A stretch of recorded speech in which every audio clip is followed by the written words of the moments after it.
kita tidak melarang orang untuk berjualan. Yang kita larang ini berkerumunan. Mereka tuh nyari makan, kan nyari duit. Jadi kalau kita bubar-bubar tuh, kita buang-buang itu, kasihan.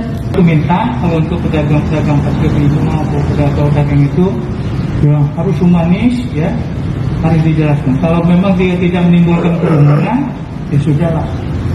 Tapi kalau mereka sampai menimbulkan kerumunan, yang ditertibkan itu kerumunannya, bukan pedagangnya.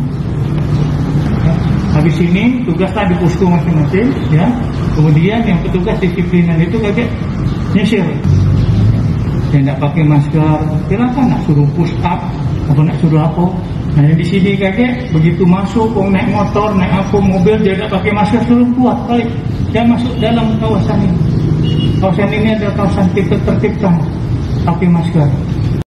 Viral video Wali Kota Lubuk Linggau SN Pranaputra Sohe mengingatkan agar petugas menertibkan kerumunan, bukan pedagangnya, selama PPKM berlangsung.